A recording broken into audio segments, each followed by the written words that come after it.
Hello guys, welcome to my new blog. आजच्या ब्लॉगमध्ये मला थोडंसं दुःख आहे, कारण माझी मम्मी 4 दिवसापासून फिनिक्स हॉस्पिटलमध्ये ॲडमिट आहे. हा माझा मावस भाऊ डुगू त्यांचं भेटायला आलं तर मला.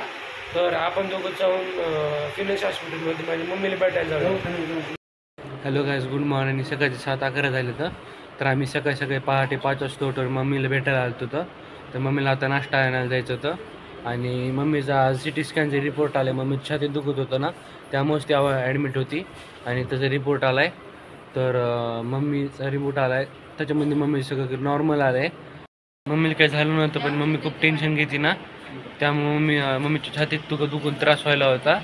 तर त्यामुळे दवाखान्यात ॲडमिट केलं होतं. बाकी काही नाही, मम्मी नॉर्मल आहे, रिपोर्ट पण नॉर्मल आले. तर आता आम्ही आलो होतं सकाळी मम्मीसाठी नाश्ता आणायला. तर आम्ही नाश्ता सेंटरवर जातो. पहिले मम्मीला नाश्ता घेतो, पण मम्मीला जाऊन नाश्ता घेतो, पुन्हा घरी जाऊन आंघोळ करून चेंज करून येतो कपडे. तर गाईस, ही माझी मम्मीच दुखायला. मम्मी आहे म्हण, मावशी आहे म्हण. हाय. मम्मीला परवा दिवशी ॲडमिट केलं दुपारी 12 वाजता. तर पहिले म्हणजे मम्मी छाती दुखायला लागले. छाती दुखून थोडं छोटं वाटलं, तर पप्पा म्हणले स्प्राईट आणून दुपारी 5 वाजता उशीर झाला. तर मम्मी गळूनच गेलं, पण मग उचलून आणावं लागलं स्ट्रेचरवर झालं. आणि आज परत दिवशी राहते ते राहते 3 वाजता उमत झाली ती मम्मीला. तर काहीच मम्मी सगळं दवाखान्यातून घरी आणलं आहे. मम्मी तुला बरं वाटतंय ना आता? तर मम्मी छाती दुखत होती, त्यामुळे दवाखान्यात ॲडमिट होती. तर मम्मीचे पहिले बोलता बी येत नव्हतं, हात काय बी हालत येत नव्हते. तर आता बरं वाटायला लागलं. मम्मी खट्ट झोपली. आम्ही TV बघत होतो बातम्या. हे बघा. तर ही आहे माझ्या बाबाची डिस्कवरी गाडी. तिला आम्ही सर्व्हिसिंग सेंटरमध्ये आणलो होतो सर्व्हिसिंग करायसाठी. हे सर्व्हिसिंग सेंटर ब्लॉगर आहे मी. सध्या वाजले आहे दुपारचे 10:23. तर आम्ही आमची गाडी सर्व्हिसिंगला आणली आहे. आमच्या गाडीचं नाव डिस्कवरी आहे. ही आमची गाडी, ही आमची पलीकडची गाडी आहे.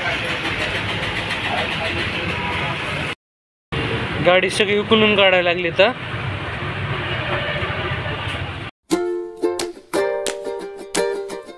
Hello guys, good morning. तर सध्या सकाळ झाली आहे. तर सकाळी आम्ही 7 वाजता जगताप रितेशसोबत स्विमिंगला जाणार आहोत. तर मी सरस्वती शाळेपर्यंत चालत जाणार रितेशपर्यंत, आणि रितेश, मी आणि रितेशचे 2 मित्रसुद्धा येणार आहेत. तर आम्ही 4 जण मिळून चंपावती शाळेच्या स्विमिंग पूलमध्ये स्विमिंग करायला जाणार आहोत. तर बाकीचे व्लॉग मी रितेशच्या फोननी शूटिंग करेल. तर चला आपण जाऊयात. तर गाईज, आम्ही स्विमिंग पूलला चाललो होतो, रितेशच्या फोननी व्लॉगिंग करायला लागलो. तर हा आहे रितेश. गाईज, स्विमिंग पूलमध्ये पोहोचलो. चला हसायला लागले माझ्यावर. तर गाईज, हे आहे चंपावती क्रीडा मंडळाचे स्विमिंग पूल. तर गाईज, आमचं सध्या ठरलं आहे की आम्ही सध्या पिक्चर बघायला जाणार आहे थंडरबोल्टचा.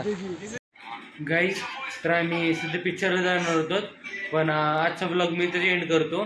तुम्हाला आजचा ब्लॉग आवडला तर लाईक करा, सबस्क्राईब करा आणि शेअर करा. आणि हा ब्लॉगचा सेकंड पार्ट पण येणार आहे. तर सेकंड पार्टसाठी एक्सायटेड राहा. बाय.